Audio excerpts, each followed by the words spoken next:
சினிமாவில் இருக்கும்போதே விஜயோட ஃபேன்ஸில் வந்து அஜித்தோடைய மகளெல்லாம் வந்து ரொம்ப மோசமாக விமர்சனம் பண்ணுறது, சிவகார்த்திகனுடைய மகள் அப்படின்னு உங்கள் தலைவரை நாங்கள் ஆதரிக்கலாம், அவங்க குடும்ப பெண்கள் குழந்தைகள் வரையும் அவங்க வந்து தாக்குதலுக்கு இறங்குறாங்க. தற்கொலை நாயங்க தானே அது அப்படித்தான் தலைவனே தற்கொலை தானே அவன் இருக்கும்போது. அப்புறம் நான் இது எப்படி இருக்கும்.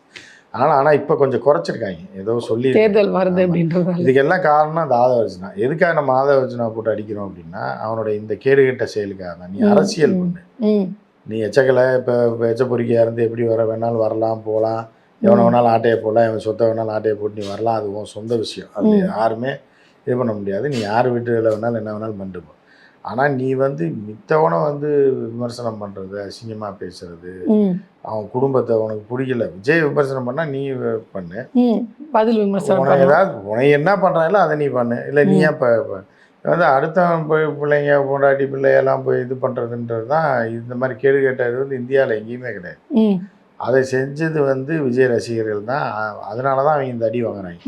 இப்போ இந்த முறை தோற்றுருவாங்க. அதாவது ஒரு ஓட்டில் தோத்தாலும் தோல்வி தான். அதுக்கப்புறம் அதுக்கு அடுத்த 5 வருஷத்தில் சாவடி அடிப்பாங்க. ஏன்னா இவனால் ஒரு படத்தை ரிலீஸ் பண்ண முடியல. இவ்வளோ பவர்ஃபுல்லாக இருக்கேன், நான் சிஎம் ஆயிடுவேன், பிடிங்கி நட்டுருவேன்ற போதே உன் படத்தையே உன்னால் ரிலீஸ் பண்ண முடியாது அளவுக்கு இதுதான் அரசியல். உன்னை இது பண்ணி உன்னை வந்து என்ன பண்ணுவாங்கன்னா எலெக்ஷனுக்கு அப்புறம் தான் அவன் படத்தையே விடுறாங்க. நீ அதுக்கே வந்து இந்த படத்துக்கு பரவாயில்ல, சரி ஒரு படத்துக்கு பரவாயில்லன்னு நீ திருப்பி நடிச்சு கொடுப்ப, அந்த படத்தையே விடலன்னா என்ன பண்ணுவேன், திருப்பி இப்படி ஓசியில் நடிச்சுட்டே இருப்பேன். அடுத்த தேர்தல் வரையும் நடிச்சுட்டே இருக்க வேண்டியதான் நீ. ஸோ அப்போ வந்து அரசியல்னா என்னன்னே தெரியாதனால நீ வந்து எல்லாத்தையும் பகைச்சிடலாம், எல்லாத்தையும் அசிங்கமாக பேசிடலாம், எல்லாத்தையும் விமர்சனம் பண்ணலாம், எல்லாத்தையும் வந்து வம்புகளுக்கலான்னா ஏற்கனவே அவங்க அதிகாரத்தில் இருக்கவன் நீ பண்ணும்போது உன்னை அடித்து தகரமாக தட்டையாக தட்டிடுவாங்க அடுத்த 5 வருஷத்தில். புரியுதா உங்களுக்கு? ஸோ அதனால் வந்து விஜய் வந்து தோற்பது உறுதி. விஜய் வந்து இப்போ தாவேக்காவை பொறுத்தளவுக்கு அதிக வாக்கு வாங்கும். ஒரு பெரிய அலை இருக்கு, அந்த அலை கரை வரைக்கும் ஏறாது, அதான் பிரச்சனை. அப்புறம் என்ன பெரிய அலை தூரத்தில் பார்த்தீங்கன்னா பெருசாக வரும், ஓகே பாதியிலே நின்று வேகமாக இருந்து அப்படியே அமர்ந்துடும், படுத்துரும். பீச் எல்லாம் போய் பார்த்தீங்கன்னா ஒரு சில சீசனுக்கு பார்த்தீங்கன்னா தண்ணி வந்து ஒரு 50-100 மீட்டருக்கு முன்னாடி மேலே வந்து, ஆமாம், அப்புறம் கொஞ்ச நாள் கழிச்சு வெயில் காலத்தில் போய் பார்த்தீங்கன்னா பின்னாடி தள்ளி போயிடும், உள்வாங்கிடுதோ. ஆமாம் உள்வாங்க. ஆனால் அப்பயே அலை அடிச்சுட்டு தான் இருக்கு. அந்த மாதிரி அலை தான் இது. அலை அடிக்குது, வருது, போகுது. ஆனால் அது கரை வரைக்கும் வராது. கரையை தொடர அலை கிடையாது, இல்லை காவாயை தொடர அலை. ஸோ அந்த மாதிரி தான் இருக்குது. அந்த அலை கட்டாயம் இருக்குது. ஒரு 20% ஓட்டு விடுவாங்க. ஆவரேஜாக ஒரு 15% 17% ஓட்டு வாங்குறதுக்கு, சில இடத்துல 20-25% வாக்குகள் கூட விழுகிறதுக்கு வாய்ப்பு. சில இடங்களில் 2ஆம் இடம் வர கூட வாய்ப்பு இருக்குது. அதெல்லாம் மறுக்கலை, இதெல்லாம் உண்மையான நிலவரம். ஆனால் நீ வாங்க போகிற அடியை மட்டும் பாரு அடுத்த 5 வருஷம். அந்த 2ஆம் இடம் வாங்குறதுக்கு இவ்வளோ அடியா அப்படின்ற அடுத்து வந்து வாயே திறக்க முடியாது. ஓகே, தமிழ்நாட்டு அரசியலை பற்றி வாய் திறக்க மாட்டாப்புல, வரமாட்டாப்புல ஆளே. புரியுதா? மத்திய அரசு பாஜக அரசை பொறுத்தளவுக்கு நீ திறக்கவே முடியாது. வாயை திறந்தனால தச்சு போடுவாங்க வாயை. ஸோ அந்த மாதிரி சம்பவங்கள்லாம் இனிமேல் காத்திருக்கு. காத்திருக்கு. நாரடி அடிச்சிருவாங்க. ஓகே, அடிச்சு அரசியல் விட்டு தூக்கி எரிஞ்சிருவாங்க. அது நடக்கும் பார்த்தீங்கன்னா. சரி, இப்போ நீங்கள் சொல்கிறீங்க 2ஆம் இடத்துக்கு போவாங்க, இத்தனை வாக்கு வாங்குவாங்க அப்படின்னு நீங்கள் சொல்கிறீங்க. ஆனால் எனக்கு நான் பார்த்தபடி, நான் கணிச்சபடி திமுக ஆதரவாளர் போட மாட்டாங்க, அதிமுக ஆதரவாளர் போட மாட்டாங்க, பாஜக ஆதரவாளர் போட மாட்டாங்க, நாம் தமிழர் ஆதரவாளர் போட மாட்டாங்க, காங்கிரஸ் ஆதரவாளர் போட மாட்டாங்க. இது அரசியல். இது இப்போ சினிமா எதுன்னு எடுத்துக்கிட்டிங்கன்னா விஜய், அதாவது அஜித் ஃபேன்ஸ் போட மாட்டாங்க, ரஜினிகாந்த் ஃபேன் போட மாட்டாங்க, விஜயகாந்த் ஃபேன்ஸ் போட மாட்டாங்க, கமலஹாசன் சார் ஃபேன்ஸ் போட மாட்டாங்க, விஜய் சேதுபதி, சிவகார்த்திகேயன், இப்படி யார் ஃபேனுமே போட மாட்டாங்க. ஏன்னா அவ்வளோ தூரம் இவங்க வந்து ரொம்ப இழுத்து வச்சுருக்காங்க. ஆனால் இவர் மட்டும் 2ஆவது இடம் 3ஆவது இடம் பெரிய வங்கி அப்படி இப்படின்னு சொல்லிகிட்டே இருக்காங்க. இதை தவிர்த்து யார் அவ்வளோ ஓட்டு போட்டுருவாங்க? இல்லை, அதை தவிர்த்து நம்ம பார்க்க முடியாது. ஆனால் விஜய்க்கு முழுக்க எதிர்ப்பு, அது வேற விஷயம். ஆனால் விஜய் ஆதரவாளர்கள்னு ஒரு இருக்காங்க. அப்புறம் அரசியல் அரலூசுகள்னு ஒரு டீம் இருக்கும், ஒரு 25-30% இருப்பாங்க. இவங்க விளங்காத, இவங்க தமிழ்நாட்டு அரசியல்ல, இந்திய அரசியல்ல விளங்காத ஒரு டுபாக்கு ஒரு கும்பல். அது இந்த கும்பல் என்ன பண்ணா, அது அடிமுட்டாள் கும்பல். ஒண்ணுமே தெரியாது, அந்த ஒண்ணுமே தெரியாதுன்னு இல்லை, வித்தியாசமா யோசிக்கிறோம்னு நினைக்கிறேன். அதுல ஒரு பார்ட் வந்து விஷயம் தெரிஞ்ச அப்பாவிகள். அந்த விஷயம் தெரிஞ்ச அப்பாவிகள் இவ்வளோ நாளுக்குடா அவங்க போடுறோம், என்ன நடந்துருச்சு, திமுகவும் போட்டாச்சு, அதிமுகவும் போட்டாச்சு, இதுக்கு போட்டாச்சு, சரி விஜயகாந்த் வராரு அவருக்காக போட்டு பார்ப்போம்னு சொல்லி ஜெயிக்க மாட்டாருன்னு தெரிஞ்சு அவருக்கு போட்டு நாசமாக போயிடுவாங்க. அடுத்து என்ன பண்ணால் ஆம் ஆத்மிக்கு தான் போடுவாங்க. தமிழ்நாட்டில் மாற்றம் கொண்டு வரும், மாற்றம் வேணும்னு. இப்படி ஒரு அரலூசு கும்பல் இருக்குது. இந்த கும்பல் என்ன பண்ணு, இந்த கும்பல்னால எந்த வித ப்ளஸ்ஸும் வரப்போகிறது இல்லை. ஸோ அவனுக்கு பூரா நான் அந்த கும்பலில் ஒரு 5-6%, 10-6% இதில் சேரும். ஒரு மாற்றம் வேணும். மாற்றத்துக்காக நான் ஏற்கனவே சொன்னேன்ல, 20 வருஷமாக வாழ்ந்துட்டு இருக்க வந்து ஒய்ஃபு குழந்தைங்களாம் இருக்குது.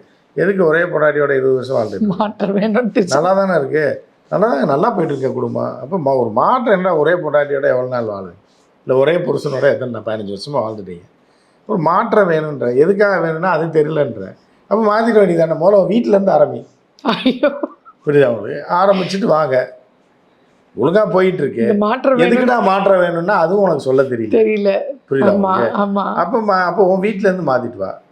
இல்லை உன் பிள்ளைய கொண்டு போய் 7வது வீட்டில் பையனை விட்டுருங்க. அவன் வீட்டில் இருக்க பொம்பளை பிள்ளைய கொண்டு வந்து வளர்க்க. எவ்வளோ நாள் பையனை வளர்ப்பீங்க? ஒரு மாற்றம் வளர்த்து பார்த்தா எப்படி தெரியும்? இல்லை பொண்ணை கொண்டு போய் 8 வயசு பிள்ளைய கொண்டு போய் 4வது வீட்டில் விட்டுட்டு அவங்க வீட்டில் இருக்க 6 வயசு பையனை கொண்டு வந்து மாற்றம் வேணும். இல்லை அவங்க மாமியாரை கூட்டு வந்து உன் வீட்டில் வச்சுக்க. கூட்டு வர மறுபடியும் இல்ல ஒரு மாற்றம் வேணும்ல. ஒரே மாமியாரை வச்சு எவ்வளவு நாளுமா வீட்டுல சண்டை? அவங்க அப்படி நீங்க சொன்னீங்கன்னா இன்னொரு கல்யாணம் சண்டை இல்லாம இருக்கும். இல்ல இன்னொரு கல்யாணம் பண்ணிக்கிறேன், புதுசா மாமியார் கிடைப்பாங்க. ஏதாவது ஒண்ணு பண்ணி தொலைங்கன்ற. முதல்ல உங்க வீட்டுல இருந்து ஆரம்பிங்க. மாற்றத்தை வந்து வீட்டுல இருந்து கொண்டு வந்து அப்புறம் வந்து எலெக்ஷனுக்கு வாங்கன்றதான் நம்ம சொல்றோம். மாற்றம் வேணும்ன்றீங்க, வேணும் தான், ரைட்டு. ஏது எவ்வளவு நாளைக்கு திமுக மாத்தி ஓட்டு போடுறீங்க? மாற்றம் வேணும். அந்த மாற்றத்தை உங்க வீட்டுல இருந்து ஒரே மாமியார் ஒரே வீட்டுல வச்சிருக்கீங்க, ஒன்று மாற்றுங்க. கொண்டு போய் 3வது வீட்டு மாமியாரை கூப்பிட்டு 7வது வீட்டில் கொண்டு உன் மாமியாரை விட்டு வந்துடு. மாமியாரை மாற்றி கொண்டு ஆரம்பிங்க, அங்கேருந்து ஆரம்பிங்க. ஸோ அது நம்ம உன் வீட்டில் மாற்றினா எவனும் கேட்க போகிறதில்ல. நீ என்ன இங்கே வந்து நாட்டில் மாற்றுறது? அதில் நாங்களும் தானே வாழ்ந்துட்டுருக்கோம். ஆமாம், இப்படின்ற கேள்வியை தான் நம்ம கேட்குறோம். அதுக்கு எவனும் சொல்ல மாட்டாங்க. அந்த மாதிரி முட்டாள் கும்பல் ஒரு 20% இருக்குது. மாற்றணுங்க. எவ்வளோ நாளைக்கு அதை போட்டு பார்ப்பானே. என்னடா போட்டு பார்ப்பீங்க? ஓட்டு தானே. யாரா அவன் என்ன செய்வான்? எதுக்கு நீ அவனுக்கு போடுற? ஒருத்தனுக்கு எவனுக்கோ ஒருத்தனுக்கு போடுற. எதுக்கு போடுற? நீ அதிமுகவுக்கு இவ்வளோ நாள் ஓட்டு போட்டுருக்க. எதுக்கு திமுகவுக்கு போடுறேன்னா அது காரணம் சொல்லணும். எதுக்கு விஜய்க்கு போடுறேன்னா அது காரணம் சொல்லணும். எதுக்கு சீமானுக்கு போடுறேன்னா ஒரு காரணம் சொல்லணும். ஆமாம், இல்லைங்க மாற்றம் வேணுங்க. இப்போ அவர் பண்ணட்டுங்க, புதுசாக ஒருத்தர் வரட்டுங்க. என்ன புதுசாக வந்து ஏன்டா வியாபாரமா? அதுவும் நீங்க என்னதாங்க மாற்றத்தை எதிர்பார்க்குறீங்கன்னா அதுவும் தெரியாது முட்டா பயலுக்கு, அந்த முட்டா கோவைங்களுக்கு. ஆனால் மாற்றம் இந்த மாதிரி ஒரு கும்பல் ஒரு 15% இருக்கு. அடிமுட்டா கும்பல் தான் அது. தமிழ்நாடு இந்தியா ஃபுல்லாக இருக்கு. இந்த கும்பலில் ஒரு 7%, 8% விஜய்க்கு போடுவாங்க. விஜய் ரசிகர்கள் ஒரு 7% சேர்த்தா 15. பூமுட்டையும் தற்கொலையும் சேர்ந்து மொத்தமாக ஒரே இடத்துக்கு அது ஒரு 14% வங்கின்றது இதுதான் அப்படின்றது கணக்கா நீங்க பிரிச்சு காமிச்சிட்டீங்க. ஸோ நிறைவா ஒரே ஒரு கேள்வி சார், இந்த விஜயகாந்த் அவர்களுடைய இதை வந்து இது இன்ஃப்ளூயன்ஸ் பண்ணி பேசுறாருல விஜய் வந்து, அவர் தான் இந்த சினிமாவில் கையை பிடிச்சி கூப்பிட்டு வந்தாரு அப்படின்லாம் கதை விட்டார். விஜயகாந்த் அவர்களுடைய பையன்லேருந்து மனைவிலேருந்து என்ன சொல்கிறாங்க, குறிப்பாக அவங்க பையனே பேசியிருக்காரு, அவர் ஜெயிக்கிறதுக்கெலாம் எனக்கு தெரியல, வாய்ப்பு இல்லை. அதுவும் 2 இடம் நிற்கிறாரு, அதெல்லாம் 30 வருஷத்துக்கு பின்னாடி கதை. இப்போ புதுசாக 2 இடத்துல நிற்கிறாரு இவர். எங்கள் அப்பா விருதாச்சலத்தில் வந்து விருதாச்சலம் தான் நினைக்கிறேன், அங்கே நின்று தனியாக நின்று, அதுவும் 2 ஆளுமைகள் இருக்கும்போதே அவர் தனியாக நின்று ஜெயிச்சு வந்தார். குறைஞ்சபட்சம் விஜய் அந்த மாதிரி ஜெயிச்சு வந்துட்டு நான் பெரிய ஆளுன்னு பேசலாம், ஆனால் எதுவுமே இல்லாமல் எனக்கு வந்து ஆளுங்கட்சிக்கு தான் வந்து இதுன்னு சொல்லிட்டு விஜய் பிரபாகரன் வெளுத்து வாங்கியிருக்காரு. விஜய் பிரபாகரன்லாம் வந்து அடிக்கிற அளவுக்கு இவர் பேசுகிறாரு. அந்த அளவுக்கு விஜய் வந்து ஒரு டம்மி பீஸ்ன்றது இதுலேருந்து ஒரு அட்டகத்தின்றது. அதை இது கூட உதயநிதி ஸ்டாலின் சொல்லியிருக்காரு. ஆமாம், ஒரு அட்டகத்திலாம் வரும்னு. விஜய் ஒரு அட்டகத்தி தான். ஏன்னா இன்னைக்கு வரைக்கும் ஒரு வார்த்தை மத்திய அரசு எதிர்த்து ஒன்றுமே பேசல. மோடின்ற வார்த்தையை வந்து சொன்னதே கிடையாது. அமித்ஷான்ற வார்த்தையை பற்றி ஒரு எழுதுனது கூட கிடையாது. தேர்தல் அறிக்கை சொல்லும் போது கூட திமுக மற்றும் பலர் அப்படின்னு தான் சொல்றாரு. எலெக்ஷனே வரப்போகுது, பிஜேபின்ற வார்த்தையே சொல்ல மாட்டேன். ஏன்னா வச்சு செஞ்சு விட்டுருவாங்கன்றது தெரியும். ஏற்கனவே கொண்டு போய் சிபிஐல வச்சு 3 எழுத்துக்கெல்லாம் பயமா. சிபிஐ பயம், சிபிஐனா பயம், பிஜேபினா பயம். இது அதிமுகன்றதுக்கு பயம் இல்லை, அது 4 எழுத்து. அதனால 3 எழுத்துக்கு போறா. அஜித்னா பயம், கரெக்ட். இப்படி வந்து இந்த 3 எழுத்துக்கு பூராமே விஜய்க்கு பயம். அதனால் உச்சரிக்க மாட்டாப்புல. எலெக்ஷன் வரைக்கும் தான் விஜய். எலெக்ஷனுக்கு அப்புறம் துரத்தி விட்டுருவாங்க, அடிச்சு ஓட வரட்டுவாங்க. வெளிநாட்டுக்கு 2 பக்கம் வரட்டுவாங்க. தமிழ்நாட்டிலே வரட்டுவாங்க, டெல்லியிலே வரட்டுவாங்க. அதான் நீங்களே ஏற்கனவே சொல்லியிருக்கீங்க, வெளிநாட்டுக்கு தான் போவார் எலெக்ஷன் முடிஞ்சு ரெஸ்ட் எடுக்கிறதுக்கு போயிட்டு வந்து அடுத்த படம் ரெடி பண்ணி மீதி 4 வருஷம் காலத்தை ஓட்டணும்ல, 5 வருஷத்தை. அதான் அடுத்த தேர்தல் வருது. ஸோ அடுத்த தேர்தல் அவர் என்னவா வந்து நீ இது பண்ணுவாரு? இதே மாதிரி அதுதான் தெரியல. இப்போ திமுக சதி இது அதையும் வச்சு ஓட்டுறாரு. அப்போ அங்கே வந்து என்ன பேசுவார்? இது எல்லாத்தையுமே கட்சி இருக்கணும்ல, அது வரையும் இருந்தால் அந்த மாதிரி அதாவது யோசனை பண்ணலாம். பண்ணி பேசிட்டு வரலாம் அந்த மாதிரி. இப்பயே வழி இல்லை. இப்போ அடுத்த வருஷம் அடுத்த எலெக்ஷனுக்கு என்ன வழி? இல்லை வந்தா நீங்கள் சொன்னீங்களே அது மாதிரி அவர் 5 வருஷம் வரையும் ஓட்டிட்டு அதுக்கப்புறமா வருவார் நிற்பாரு. எப்படி வராருன்னு பாருங்க. நிறைய பேர் இன்னொரு விமர்சனம் சொல்றாங்க, அப்போ குடும்பமே அவர் கூட இருக்காது. தனியா அப்பா அம்மா பொண்டாட்டி பிள்ளை எல்லாமே போயிடும். அரசியல் டைவர்ஸ் ஆயிரும், அவங்களும் விட்டுட்டு போயிடுவாங்க. இப்போ விஜய் தனி மரமா நிற்பார். அந்த தனி மரத்தை கேப்சர் பண்ணுறதுக்கு தான் பல பேர். அது இன்னொரு விமர்சனமும் போயிட்டு இருக்கு. இப்போ நிறைய பேர் வந்து விஜயோட கட்சியிலேருந்து திமுகவில் போய் சேர்றாங்க இல்லையா? அப்போ நீங்கள் சொன்ன மாதிரி அந்த 2031 நினைக்கிறேன் தேர்தல் வரும்ல, அடுத்த தேர்தல் வரும்போது விஜய திமுகவில் போய் சேர்ந்துவார். ஏன்னா ஒரு நான் மாற்று சக்தியாக வரேன், ஆனால் வந்து இந்த மாதிரி பிஜேபி மாதிரி ஒரு இதை எதிர்க்கிறது திமுக மட்டும் தான் சரியான ஆள், அதனால பிஜேபி எதிர்க்கிறதுக்கான திமுக கூட போய் சேர்ந்துருவாரு. இருக்க வாய்ப்பு இருக்குது. ஜெயிலில் பிடிச்சி போட்டாயின்னு வைங்க, பல வழக்குகளை போட்டு பிஜேபி டைட் பண்ணான்னு வைங்க, போய் சேர்ந்துடும். பிஜேபி கிட்ட இருந்து தப்பிக்கிறதுக்காக திமுக கிட்ட வந்து சேர்ந்து கமலஹாசன் மாதிரி சேர்ந்த மாதிரி பண்ணுறதுக்கு வாய்ப்பு இருக்குது.